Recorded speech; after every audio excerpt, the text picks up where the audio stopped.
Well, thank you all very much. I first met Daryl on my 50th birthday, and I want you to know that was just last year. So, yeah. At any rate, good evening. As we said, we are not pre-recorded. The Hong Kong government right now allows 240 people in each room, so we are streaming live here in the Aberdeen Marina Club in Hong Kong, and we've got 20 tables of 12, and we also have a second live venue at the Arca Hotel just down the street. We have a lot of friends joining us virtually in Hong Kong. We count at least 500 different bidders that have registered from Manila. We have a lunch going on in London. We have a gathering in Puerto Rico of a half a dozen people. We have a group of golfers at a golf course in New Jersey that are doing this event first, and then they're going to go play golf, so hit them straight when you get out there. We have a conference room at the Peninsula Hotel in Tokyo. It is 5:30 a.m. in Los Angeles and in Seattle, and it's nearly midnight for the faithful that are in Sydney, Australia that are watching. So last year we had 1,600 viewers from 16 countries, and it looks like it'll be significantly more this year. So what a couple of years we have all had. COVID has turned our lives upside down. I suspect we all have stories, but the one I'm going to remember is about my daughter's COVID wedding. My daughter, Corey, she spent the first 5 years of her life in a Chinese orphanage. And when she joined our family, she thrived at HKIS, and then she went to the University of Virginia, got a master's at Harvard, and then she had a small legal wedding in the States in April 2000. But she didn't get to wear her wedding dress. So 2 months ago, we were finally able to give Corey the wedding that she deserves.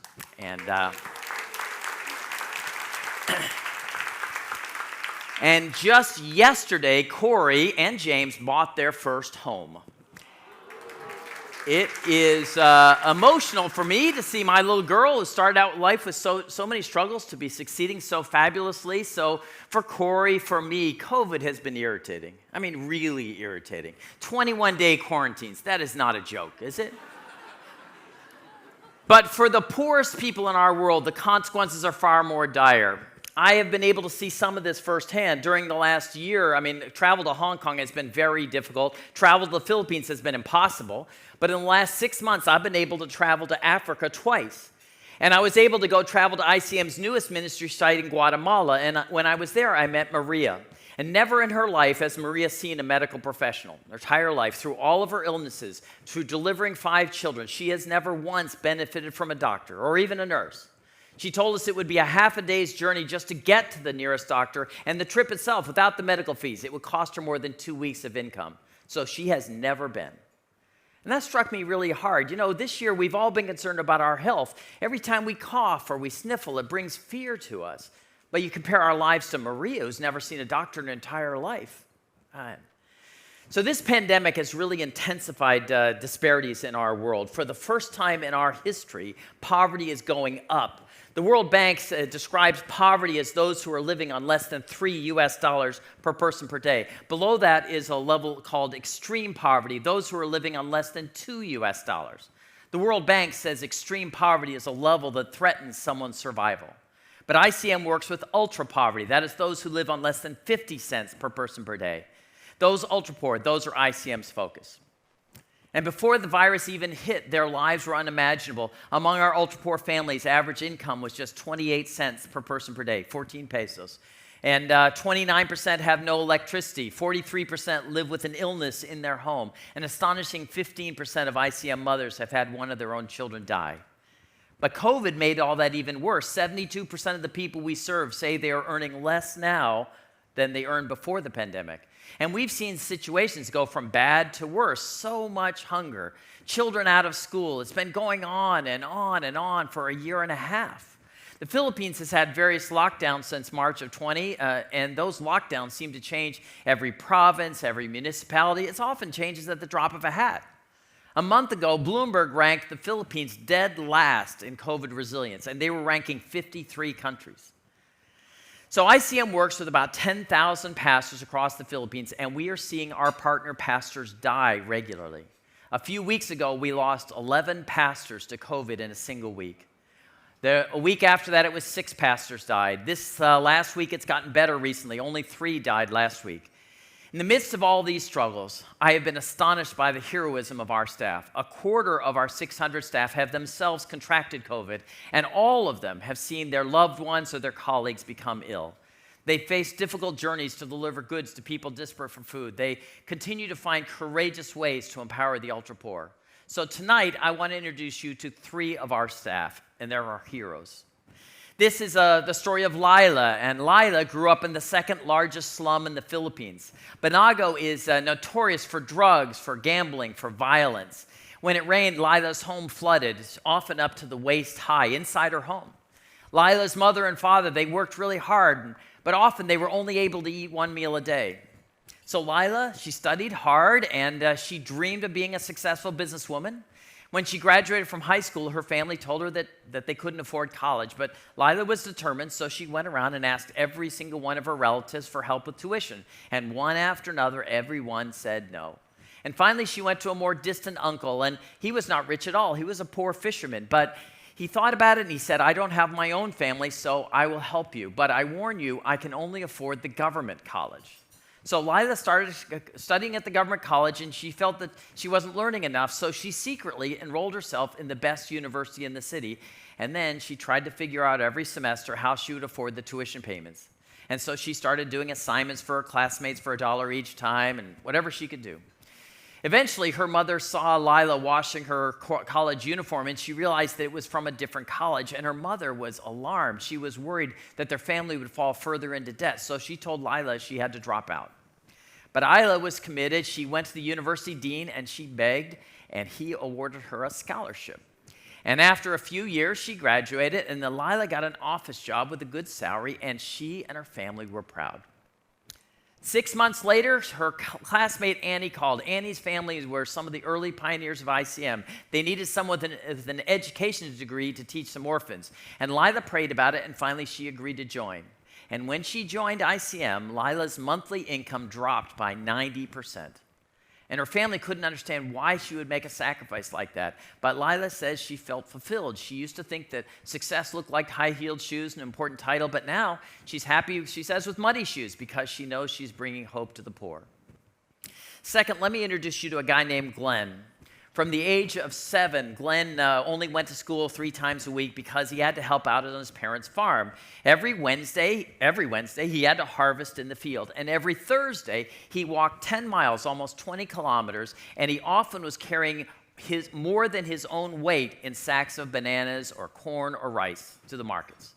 Glenn eventually finished high school, and he dreamed of being in the Army, but he wasn't accepted, so he decided he had to become a farmer just like his parents. But when ICM started the Transform program in 2008, we asked Glenn to become one of our livelihood trainers. And he hesitated. He said, how can someone teach if they've never even gotten a degree? How could they teach other people? But soon, Glenn was in fact teaching hundreds of people, and he is now one of our longest-serving trainers. And he has personally graduated more than 5,000 families from the Transform program. He has launched hundreds of savings groups. He has helped thousands of families start businesses. And finally, there's a third woman. Her name is Luella, and she, when she was growing up, was one of 10 children. Her parents couldn't afford Luella, so at the age of 6, her parents sent her to live with relatives. But those relatives treated Luella like a servant, and they made her work for 3 hours before she went to elementary school every morning. They made her work for hours every evening when she came home. She was not allowed to play with friends. This family, they explicitly told Luella that she was good for nothing and she would never achieve anything. Once she finished high school, she lived with her sister. They were extremely poor. They were recipients of ICM's feeding program. So Luella found a job as a nanny working for one of the ICM staff family, and they saw her potential. They decided to put her into ICM's computer training school, which we ran back then, and her career with ICM began. As you can see, growing up in ultra-poverty, it is physically dangerous, but it is also emotionally traumatic. These 3 staff members have overcome these difficulties, and we are proud to have them as part of our team. Glenn, Luella, Lila, they're watching us live, and these 3 stories, they demonstrate one of ICM's hallmarks, peer-to-peer training. ICM's data has taught us this important lesson. Our trainers who grew up in ultra-poverty are more effective at their jobs than trainers who grew up in richer communities. So at ICM, we don't hire PhDs or expensive social workers to run programs. We hire local staff. It's more cost efficient and it is more effective. So today we want to remind you of these inspiring stories, and when you got your Banquet in a Box kit, you should have received an envelope like this. It has a sticker that says, "Do not open until prompted." So if you've opened, you're automatically disqualified. But go ahead now. You've got approval, so please open it and pull it out. And Louise and Daryl are going to explain to you what to do next. Thank you, Dave. We will hear more from Dave in a little while, but for now it's time for some fun. So we will be closing the first lot of the silent auction very soon. But first, let's take a look inside the envelope. You can open it up as we're doing here. And inside, you will find a frame with 12 puzzle pieces. I think we need a little bit of light up in the room here. That puzzle will make a portrait of Glenn, whose story Dave has just told us. And your task is to put those 12 puzzle pieces together. Don't start yet. Once it's complete, what you need to do, you can't just put it together. You need to take a selfie, because everyone around the world is competing together. Take a selfie with you and your completed puzzle. Take a photo and email it to us at game@caremen.com. And the first person we receive an email from with your completed puzzle in your selfie will win a set of Jabra Elite wireless headphones. What a cool prize. So let me repeat what you have to do. Take out your puzzle, put the 12 pieces together, and it should look like this once it's completed. Take a photo of yourself holding your completed puzzle and send it to us at game@caremen.com. Daryl, are we ready? Are we ready here at Aberdeen Marina Club? I think we are. Okay, ready? 3, 2, 1, go! So, Daryl, how long did it take you to do this puzzle? I did it for 55 seconds. 55 seconds. I don't know if that would be the winning time. So I know that the current record of the ICM staff is 33 seconds. Let's see if anyone can do. Let's see, how are you doing at the ARCA? Looks like they're taking photos. I think they might have started before we said go, to be honest. So let me just tell you, you can't just put it together. You have to take a photo of it, send us. Winnie is standing by with the email. Winnie, why don't you join me at the front of the stage? And you will see Glenn's face, I can see, is starting to take shape all over the room. We've got some cheers here. How are we doing, Winnie? We have a winner. That was fun. What's the name of? It's Jacob. Okay, the winning puzzle. You want to show it to? We can show the evidence, so no one will say that we're favoritism. This is Jacob Salmond. Jacob, I don't know where you're watching from, but thank you so much. Thank you. We'll be sending you your prize. Hope you're having a wonderful banquet. Thank you. And everyone, please take those puzzles home with you to remind you of the stories that we've told you. While we're in a competitive mode, it's time to take a look at how our silent auction prizes are doing. We have just over a minute left. That's right, we have lots of action happening already on that silent auction, so time to turn your attention to those bids that you've got in. We're counting down. We have about 50 seconds left on all of the prizes in lot 1, so I know that often you want to leave it right until the last second, but don't miss out. Let's take a look. We've got Rosemary, you're about to win. Sunset, we've got a lot of anonymous bidders on there. We're at about 40 seconds. Carolyn, you're about to, 36 seconds, here we go. We're counting down. Carolyn, you're about to win that beautiful painting. We've still got lots of paintings and artwork up for grabs. Paul is about to win the beautiful Grand Canyon photo. Janet, you're going to be going to Crimson Resort. Hopefully, last few seconds, ladies and gentlemen, get those bids in. Don't let someone beat you to the prize you really want. How are we doing on the time? 10 seconds, here we go. Get those bids in. And 9, 8, 7, 6, 5, 4, 3, 2, 1. That is it. Ladies and gentlemen, congratulations to all of the winners. Let's take a look and see. David, you've got the beautiful decanter. Gretchen, you've got that tea set. Thank you so much. Nicole won that Tiffany silver photo frame. Alex, you got the Star Fairy Life Ring. Congratulations. Carrie, you got the outdoor fun set. Thank you so much, Carrie. We've got lots of anonymous bidders on this beautiful jewelry. Joanna, you got the Secret Garden necklace. I absolutely love it. Congratulations, Joanna. Thank you so much for all of these. Andrew got the Orion's belt necklace. Congratulations. We've got some beautiful jewelry. We still have a few items that haven't received bids, so we'll keep those open during lot 2. Clarissa, thank you so much. Bobby, Christoph, Minnie, you got these wonderful artworks all the way from the Philippines. Thank you so much to all of those winners. Amanda, you got Green Tempo. Amelia, you got Reptilism. Oliver, you got the 50-50. Wendy, Big Fish. Thank you so much to all of those winners. And you'll be receiving a text message with confirmation if you won. So thank you very much. If you miss out on Lot 1, don't worry. Now it's time to turn our attention to Lot 2. We have 2 exclusive villas. One is in snowy Niseko and one in tropical Hawaii. And we have this unbelievably intricate art piece by Chino Yuseko. This is an amazingly realistic sculpture of a Philippine village. It's one of a kind, it's really unique, and it has gathered some viral attention online in the last few days too. These stunning paintings by Ombok Villamo and Carlo Magno are also in Lot 2, and there's still lots of beautiful jewelry available, like this amethyst necklace, this gorgeous pearl ring.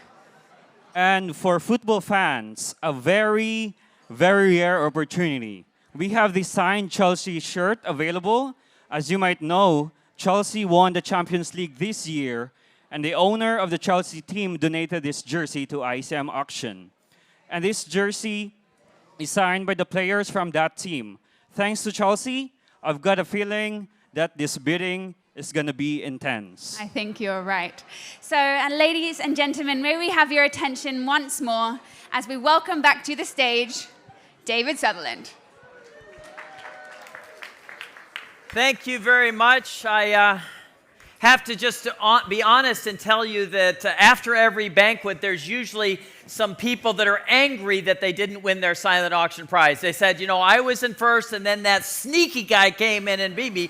And I just say, tough, you know, you knew what was going on. So I actually have a secret pleasure that the next morning I look at the open heart and I see who came in second and how far they missed. And I just, they kind of deserved it. All right, don't let that happen to you tonight, all right?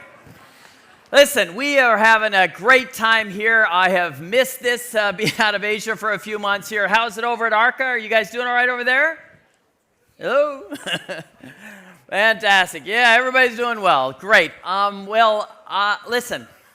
Let me just tell you one other story. A few months ago, my daughter-in-law, who lives in North Carolina, she was driving my 2 granddaughters to preschool. And a car heading in the opposite direction hydroplaned across traffic, and they hit her car head on. It was a big accident. It made the evening news and the newspapers. The guy who hit them was 73 years old, and he died in the car accident. For our family, it could have been a lot worse, but airbags are amazing. My daughter-in-law broke her arm. The little girls are traumatized, but mostly okay. This is what's left of the car that they were driving. When that happened, we were 1,000 miles away in Philadelphia. We immediately booked Deanna on a flight, and she flew, and she was at their North Carolina home before they came home from the hospital. What a blessing it is to be able to instantly react to a family crisis like that. Being close to those in need is so important. This year, we've learned similar lessons at ICM. To help, you need to be close to those that you serve.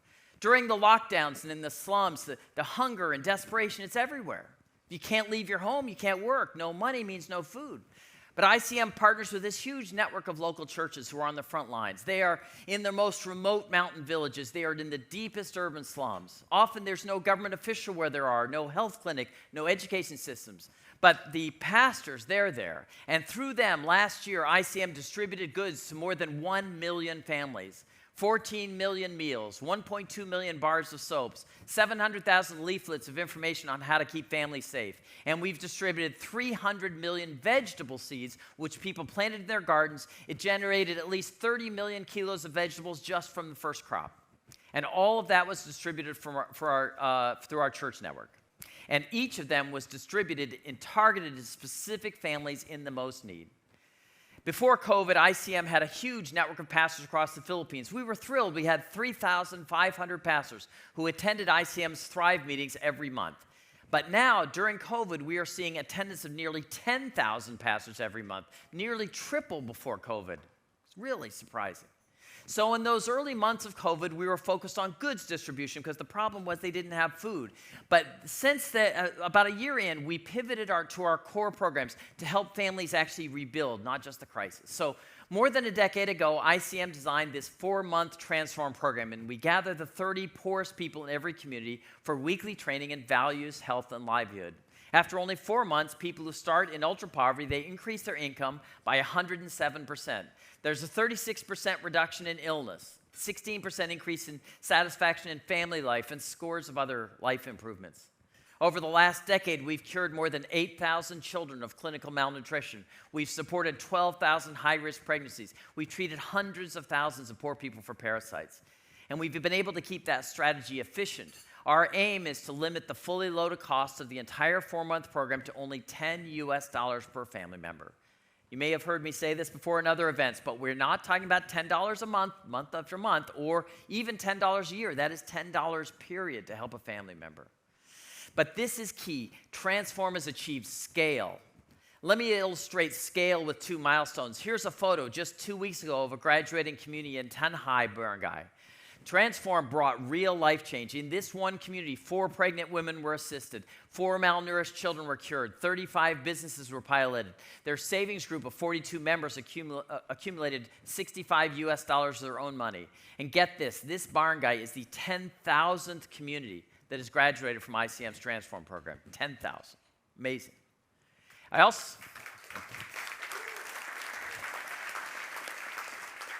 also want to introduce you to Maravek. She is currently enrolled in a different Transform program in Antique, not far from Boracay. She has 6 kids. They struggle to eat regularly. Her husband's construction job stopped when COVID hit, so now the only way they can eat, they can earn a living is by gathering firewood. But change is on the way for them. In a few months, Maravek is going to become our 1.5 millionth family member to graduate from Transform. That is a lot of families empowered. And we achieved all of those milestones with your help. So when you made a donation at our banquet last year, your gift directly funded a specific community's program, and our heroic staff made it happen. Remember Glenn that I talked about earlier? During COVID, Glenn and a dozen of his colleagues, they moved away from the main office of Bacolod to a small town called Sagay to set up an ICM satellite office. And they're now closer to the ultra-poor communities, and that means when they go there, they have to drive through fewer COVID checkpoints. Glenn started the year as a livelihood trainer, but recently he was promoted, and now he's coordinating all the nearby savings groups for ICM, and he told us that his savings groups aren't just saving money together. He said they are literally saving each other's lives. This group in Toboso has been saving together since 2016. The 25 original members told all their neighbors about the importance of saving, and their group has now tripled in size to 72 members. And with Glenn's help, their saving grew, and they registered with the local government. They invested in their savings in a water distribution business. They got a government grant to expand even further, and now they have 200 chickens for their egg business, and their profits have kept many of their members afloat during the pandemic. The leader of that savings group said people used to leave this village because there were no opportunities here, but now our savings groups are hiring people to work with us. And most of those new businesses you just saw were launched during the COVID period. Savings like this are a lifeline for the ultra-poor. In just 4 months, the average savings group has saved nearly $100 of their own money. And when they stay together for a year, the average savings group has grown to $300. After 3 years, it's up to $500. And by 5 years, the average group has saved nearly $800 of their own money. That's amazing for people who used to live on 50 cents a day. And then they use their savings to invest in businesses, in rebuilding their homes and their children's education. ICM has nearly 2,500 active savings groups. Those savings groups are directly benefiting nearly 400,000 family members. Those savings groups have accumulated $3 million of their own money and their own assets. That means that ICM is now overseeing one of the dozen largest savings group networks in the entire world. And Glenn is one of the people that makes that happen. Loella's passion is for education. She has 3 children, and they've been doing school at home, and she hasn't found it easy to juggle a full-time job with ICM and the kids' education. I suspect a lot of you can empathize with that problem. But when you're thinking about your problems, imagine if your home looked like this. and you had 7 children at home that were trying to do distant learning. In your home, you have no electricity, you have no cell phone, you have no computer, you have hardly even have furniture. And you, the teacher, have never graduated from elementary school, and now you must take charge of your children's education. That's the experience that millions of Philippine parents are facing right now. Luella has been a leader in ICM's education strategies. We've relaunched Family Academy. We're providing home teaching to thousands of at-risk preschool children. Before this program, only about 7% of the preschool children that entered the program were school-ready in phonics. After the ICM's Family Academy program, 75% of those same children are now ready for school in phonics. And we're seeing similar achievements in math. And this motivates the parents to engage in their children's education. When they see how well the kids are doing, we see a 127% increase in the parents who believe that their child will go to college. A few months ago, Luella brought Family Academy strategies to the Marquez family. When little Janella graduated 2 weeks ago, she became our 10,000th child who's graduated from Family Academy. You can clap for that.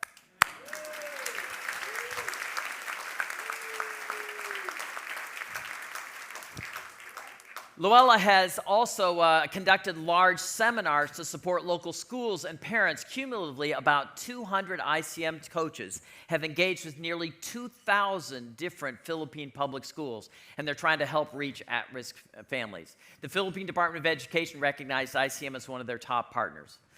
So while COVID may have felt like hibernation for some, for ICM, we have innovated more this year than any year in our history. We are experimenting with lengthening transform. We're looking at providing cash incentives. We are talking about relaunching lapse savings groups in scale. We're talking about using videos to motivate, all of those with objective and disciplined strategies and evaluation. But I believe that our most amazing, astonishing achievement this year is this. We created a new network of community health champions. We now have more than 1,000 local women who have been trained by ICM to bring healthcare to 1,000 local communities. These women are monitoring the health needs of 130,000 poor people.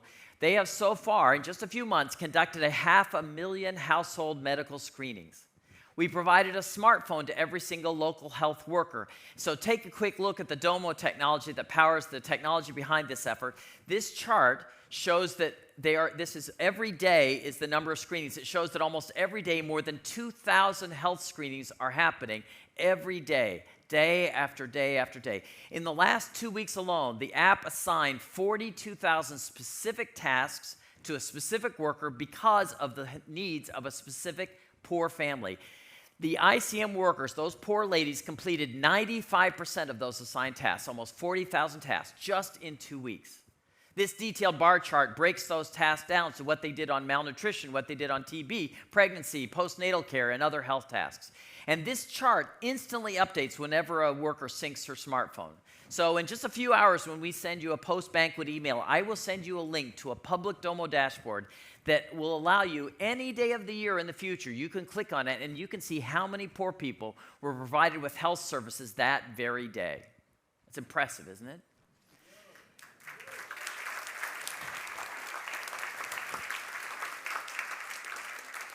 And remember, this entire community health worker effort, it started only 9 months ago.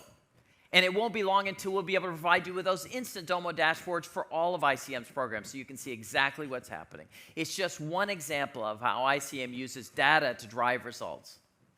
The gold standard of evaluation is a randomized control trial. In a randomized control trial, you compare a community that has received an intervention to an identical community who did not receive that same intervention. This strategy earned the Nobel Prize in Economics 2 years ago. For most charities, conducting even a single RCT is a huge deal.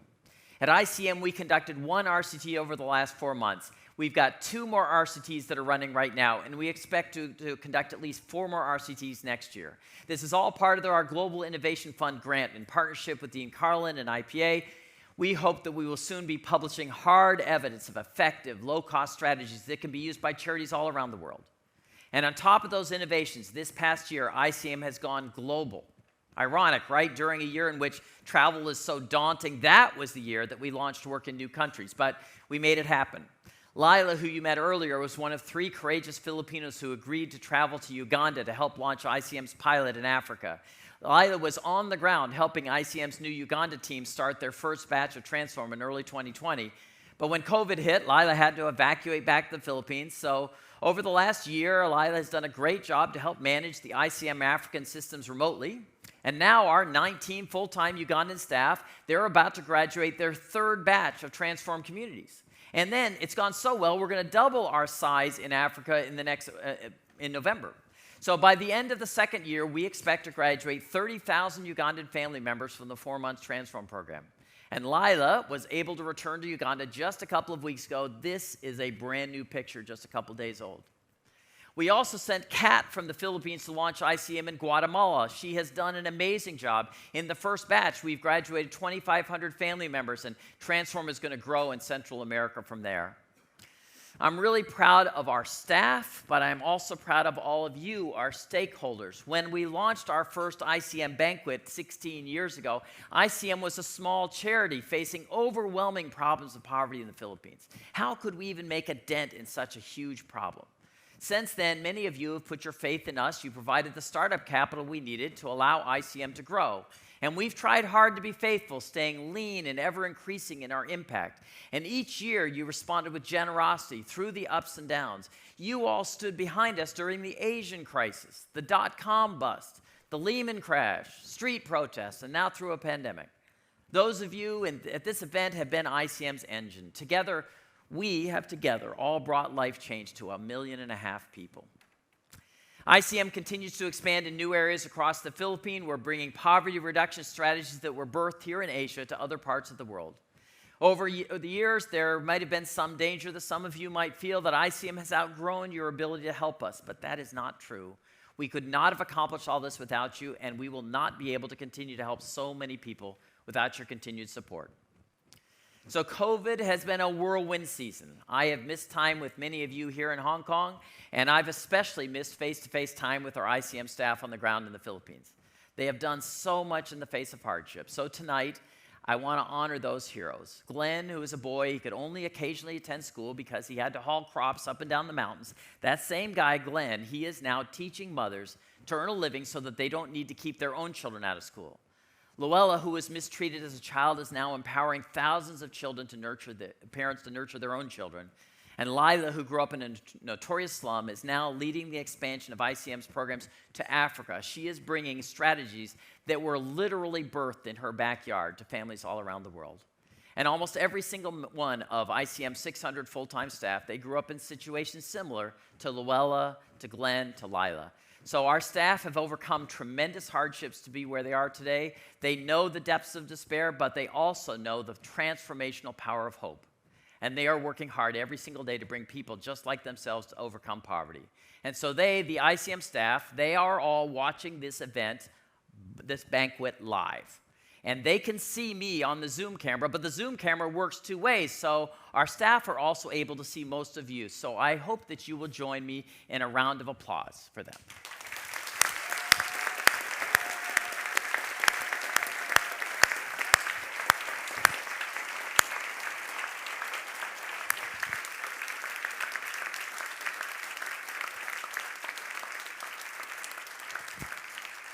I can't wait to get back to see all of the staff in the Philippines.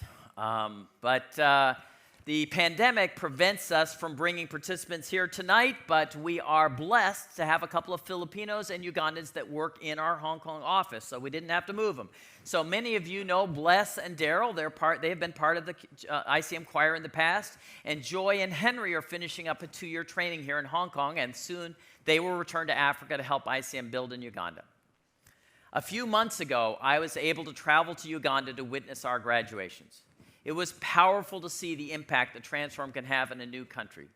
Just like in the Philippines, our staff in Africa are impressive, and I know you will agree. We created this little video. I ask you to take a look at how our African staff described their first year with ICM.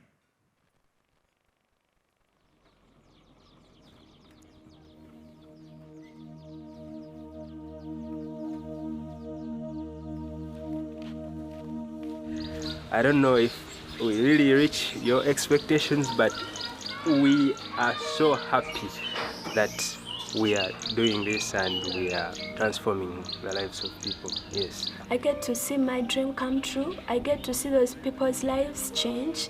Like seeing them, it's like seeing me when I was little, when I was young, without any hope, without any dream, without anything to come. I've worked in the hospitals and all I knew was getting an injection, giving out drugs, but then I'm not transforming the mind. I'm not transforming people through spiritually, but I thank you, I thank ICM for bringing the Transform program to Uganda, because I see a lot of change. Whenever I see a tip-it-up, I say, okay, BBT ICM has visited that home. Transform is there. You see another tip-it-up, you see another thing, you say, oh God, this is good, this is good, this is good. People are implementing, yeah. People know how to wash their hands well. People are able now to deal with their hygiene and sanitation. Cleanliness is also part of our health. Like they know how to be clean and they know how to avoid some diseases. They know how to take boiled water. They use not to cook water, they just take from the dams. Children are getting better right now. Right now they even know what to feed their children. They know that it's very important to save money for the future, but when we told them, so they were able to set up small savings groups. They are like, oh my God, you opened up my mind. You opened up my mind. I couldn't know that I can save this amount of money just little by little. I have a savings group of over 70 members. So in the first week, these are people who told me that they had nothing to save. But actually, after some long interactions, house-to-house visits, we saw that they could save at least 1,000 shillings in a week. We graduated participant in 15 communities, and so far people are doing good in businesses, people are saving their money, people have started constructing houses out of the teachings of ICM. Many people expect tangible stuff like money, foods and all that, but you target their mindsets. I've really appreciated the way ICM does things. They don't give out handouts, but they teach you knowledge, because knowledge is power, so that's great. People are becoming friends. We had a problem of tribalism in some places, but because of Transform, these people have learned to love each other. We can access any family, we can access any home, and they will open the doors. They don't release dogs for us anymore. Maybe something that I'll add on that, thanking the team for their support and whatever they are doing for the mothers in Africa and the children in Africa. I'm excited and happy for their accomplishments, but still I have that eagerness to achieve more, because it is just the beginning. Since many people can go through the program, more lives will be changed because of that. So I pray that the program continues for years and years.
I'm so amazed what the team was able to accomplish here in Uganda, and my colleagues back in the Philippines are doing amazing work, and it makes me so proud.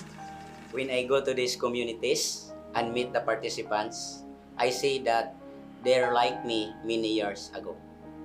So many of them don't have hope. But I am so happy that now I can be the one who is bringing them hope and helping them to transform their lives. I do what I do because I believe that every child should have the opportunity to follow their dreams. What I am now because of the training and development provided by ICM. I am forever grateful to God and to ICF. Because of your generosity, I feel so much empowered to fight against poverty. I am not just existing, but now living. My life has a purpose. Because you dreamed with me, I've built a life worth living.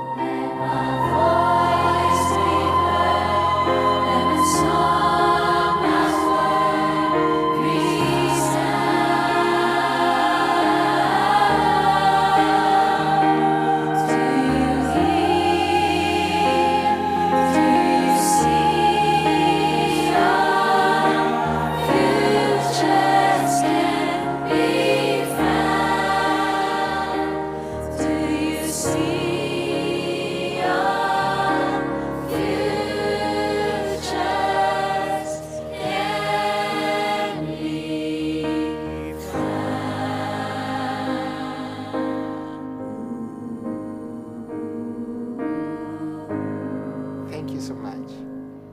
Muchas gracias. Madamo gid nga salamat. Ein ganz herzliches Dankeschön.